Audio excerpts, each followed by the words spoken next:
seorang anak buah kapal atau ABK asal Kecamatan Medan Belawan, Kota Medan, Sumatera Utara, Fandi Ramadan, yang baru berusia 26 tahun, kini menghadapi tuntutan hukuman mati di Pengadilan Negeri Batam. Ia didakwa dalam kasus peredaran narkotika jenis sabu dengan barang bukti mencapai 1.995.130 gram atau hampir 2 ton. Kasus ini sontak menyita perhatian publik, terutama keluarga Fandi yang mengaku tidak menyangka anaknya akan terseret dalam perkara besar tersebut. Pihak keluarga bahkan menduga Fandi dijebak dan tidak mengetahui secara pasti muatan terlarang yang berada di kapal tempatnya bekerja. Ayah Fandi, Sulaiman, menceritakan perjalanan hidup anaknya sebelum terjerat kasus ini. Fandi diketahui merupakan lulusan sekolah pelayaran di Aceh pada tahun 2022. Setelah menyelesaikan pendidikan, Fandi tidak langsung memperoleh pekerjaan tetap. Ia sempat membantu ayahnya melaut sembari terus berusaha mencari pekerjaan yang lebih layak. Kesempatan pertama datang ketika Fandi diterima bekerja di wilayah Brandan, Kabupaten Langkat, dengan gaji sekitar 2,5 juta rupiah per bulan. Namun menurut keluarga, penghasilan tersebut dirasa belum cukup untuk membantu perekonomian keluarga, terutama untuk membiayai kebutuhan adik-adiknya. Narkotika.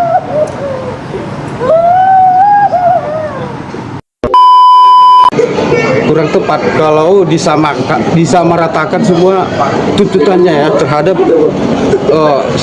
yang 6 terdakwa. Seharusnya ya terhadap si Fandi ini jaksa harus mempertimbangkan itu semua itu. Dalam penjara para terdakwa berat dengan pidana mati. Keinginan untuk meringankan beban orang tua menjadi alasan utama Fandi mencari pekerjaan dengan penghasilan lebih besar. Sulaiman menuturkan bahwa anaknya sempat melamar pekerjaan di Pekanbaru dan memperoleh tawaran gaji sekitar 5 juta rupiah per bulan. Harapan untuk memperbaiki kondisi ekonomi keluarga pun semakin besar. Kondisi keluarga yang hidup sederhana membuat Fandi terus berupaya mencari peluang kerja lain, termasuk di kapal-kapal asing. Ia mencoba menggali informasi dari kerabat dan kenalan yang lebih dulu bekerja di luar negeri. Singkat cerita, Fandi kemudian mendapatkan tawaran bekerja di kapal berbendera Thailand. Ia berkomunikasi dengan seorang agen dan diminta menyiapkan berbagai dokumen yang diperlukan untuk keberangkatan. Seluruh biaya perjalanan dan akomodasi disebut ditanggung, sehingga Fandi tidak perlu mengeluarkan uang pribadi. Pada Mei 2025, Fandi berangkat menuju Thailand dengan pesawat. Setibanya di sana, ia sempat berkomunikasi dengan ibunya dan mengabarkan bahwa dirinya belum langsung bekerja di kapal. Ia tinggal di hotel selama sekitar 10 hari sambil menunggu arahan lebih lanjut. Pada Mei 2025, Fandi berangkat menuju Thailand dengan pesawat. Setibanya di sana, ia sempat berkomunikasi dengan ibunya dan mengabarkan bahwa dirinya belum langsung bekerja di kapal. Ia tinggal di hotel selama sekitar 10 hari sambil menunggu arahan lebih lanjut. Menurut penuturan keluarga, Fandi sempat merasa curiga karena terlalu lama menunggu tanpa kejelasan pekerjaan. Namun tak lama kemudian, ia diberitahu bahwa akan bergabung dengan kapal tanker pembawa minyak. Fandi bersama beberapa orang lainnya kemudian menuju kapal tersebut menggunakan speedboat. Di tengah perjalanan menuju kapal tanker, Fandi disebut sempat melihat adanya aktivitas bongkar muat barang. Namun keluarga mengaku tidak mengetahui secara pasti apakah Fandi memahami isi muatan tersebut atau tidak. Dalam persidangan, Fandi didakwa terlibat dalam peredaran sabu dalam jumlah sangat besar, hampir 2 ton. Barang bukti tersebut menjadi salah satu yang terbesar dalam beberapa tahun terakhir. Atas dakwaan tersebut, jaksa penuntut umum menuntut hukuman mati. Keluarga Fandi terpukul mendengar tuntutan tersebut. Sulaiman mengaku tidak percaya anaknya terlibat secara sadar dalam jaringan narkotika internasional. Ia menegaskan bahwa Fandi berangkat bekerja semata-mata untuk mencari nafkah dan membantu keluarga. Sulaiman juga mengungkapkan bahwa anaknya dikenal sebagai pribadi yang pendiam dan bertanggung jawab.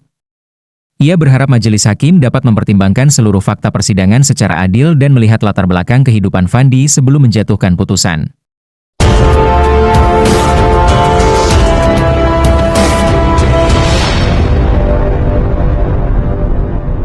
Ketika hukum sudah memutuskan, mengapa lapangan berkata lain? Di Madiun, keadilan kembali dipertanyakan.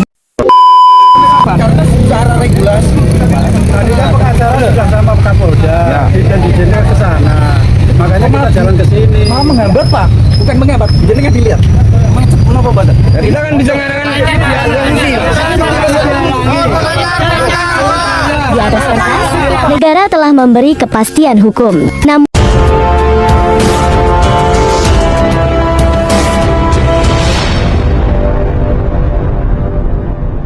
Ketika hukum sudah memutuskan, mengapa lapangan berkata lain? Di Madiun, keadilan kembali dipertanyakan.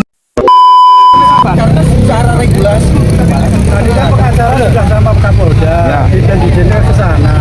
Makanya kita jalan ke sini. Mau menghambat Pak, bukan menghambat. Jadi nggak dilihat.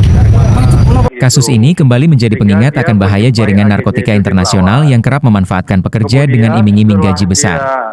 Tidak sedikit tenaga kerja yang tergiur tawaran menggiurkan tanpa memahami sepenuhnya risiko pekerjaan yang dijalani.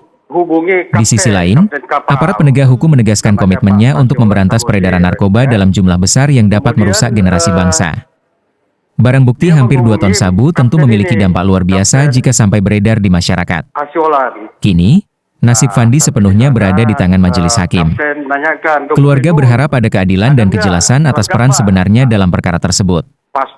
Sementara itu, publik menanti perkembangan sidang berikutnya yang akan menentukan masa depan seorang pemuda yang sebelumnya bercita-cita memperbaiki kondisi ekonomi keluarganya. Kami akan terus memantau jalannya persidangan dan menghadirkan informasi terbaru terkait kasus ini untuk Anda. Jika Anda suka video ini, jangan lupa tekan tombol like, subscribe, dan aktifkan lonceng notifikasi agar tidak ketinggalan berita terkini lainnya. Sampaikan juga pendapat Anda di kolom komentar di bawah ini. Saya pamit undur diri, Info Kita melaporkan. Terima kasih dan sampai jumpa.